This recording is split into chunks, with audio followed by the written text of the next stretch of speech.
എനിക്ക് പറഞ്ഞതിൽ തെറ്റ് വന്നിട്ടുണ്ട്. അത് ഞാനിതൊന്നും ആർട്ടിഫിഷ്യലായിട്ട് ഉണ്ടാക്കി പറഞ്ഞിട്ടുള്ള കാര്യങ്ങളല്ലേ. എനിക്ക് ഒരാളോട് സംസാരിക്കുമ്പോഴോ അല്ലെങ്കിൽ ബിഹേവ് ചെയ്യുമ്പോഴോ എങ്ങനെ ബലം പിടിച്ചിരുന്നാലും എന്നെ കൊണ്ട് പറ്റില്ല. എനിക്കങ്ങനെ സംസാരിക്കാൻ അറിയില്ല. അതങ്ങനെ എൻ്റെ ഒരു മുഖഭാവം അങ്ങനെ ആയിപ്പോയി, എൻ്റെ ശീലങ്ങൾ അങ്ങനെ ആയിപ്പോയി. അതല്ലാതെ എനിക്കൊന്നും ഒരു ആർട്ടിഫിഷ്യലായിട്ടൊരു ഫേസ് പിടിച്ച് അങ്ങനെ എനിക്ക് പറ്റില്ല. അത് ഇല്ലില്ല, ഒന്നും അങ്ങനെ ഞാൻ പ്രാക്ടീസ് ചെയ്ത് ഇങ്ങനത്തെ ഒരു ഫേസ് ഉണ്ടാക്കി അങ്ങനെ ഒന്നുമില്ല.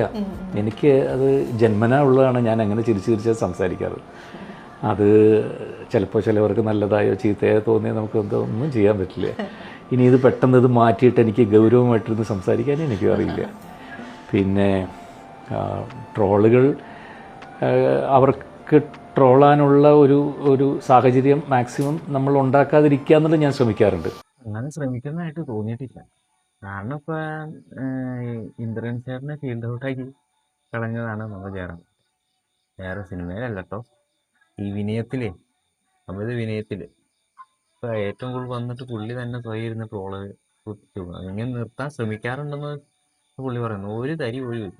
അത് ഓരോ ഇൻ്റർവ്യൂ കാണുമ്പോഴും ഓരോ പ്രവൃത്തി കാണുമ്പോഴും നമുക്ക് തോന്നും. അദ്ദേഹത്തിന് വളരെ ഇഷ്ടമുള്ളൊരു വ്യക്തി എന്ന നിലയിൽ പറയുകയാണ്, ഈ അമിത വിനയം എന്താ അധികമായാലും അമൃതം വിഷം എന്നല്ല, എന്നാലും അമിത വിനയം അത്ര കുറയ്ക്കുക. കാരണം ഇപ്പം അദ്ദേഹത്തിന് എനിക്ക് തോന്നിയത് കാര്യം കേട്ടോ, അപ്പോൾ ഇദ്ദേഹത്തിൻ്റെ ഈ ഇങ്ങനെ ട്രോളാൻ വേണ്ടി തന്നെ ഇദ്ദേഹം ഇടണയാണോ എന്ന് പോലും എനിക്ക് തോന്നിയിട്ടുണ്ട്. ഭയങ്കരമായിട്ട് വിനയങ്ങളൊക്കെ കാണിച്ച് അതിങ്ങനെ പോകുമെന്നറിയാം. അപ്പോൾ ഒരു പുതിയ ഇപ്പോഴത്തെ കാലഘട്ടത്തിനനുസരിച്ച് നമ്മളൊരു അതിനനുസരിച്ച് ഐഡിയകൾ കൊണ്ടുവരണം. ജയറാം എന്ന നടൻ അപ്പോൾ കൂടുതൽ ഇച്ചിരി ശ്രദ്ധിക്കപ്പെടണമെങ്കിൽ കുറച്ച് അമിത വിനയമാണെന്ന് ഇതെൻ്റെ തോന്നലാട്ടോ. എന്ന് വെച്ചാൽ അദ്ദേഹത്തിന് കളിയാക്കി പറയണതാണ്. വളരെ വളരെ ഇഷ്ടമുള്ളതാണ്. പഴയ സിനിമകൾ എടുത്ത് അദ്ദേഹത്തിൻ്റെ ഒരുപാട് പടങ്ങൾ എപ്പോഴും വാച്ച് ചെയ്യാറുണ്ട്. പാട്ടുകളാണെങ്കിൽ പോലും വാച്ച് ചെയ്യാറുണ്ട്. ഒരിക്കലും അദ്ദേഹത്തെ കളിയാക്കുന്നതല്ല.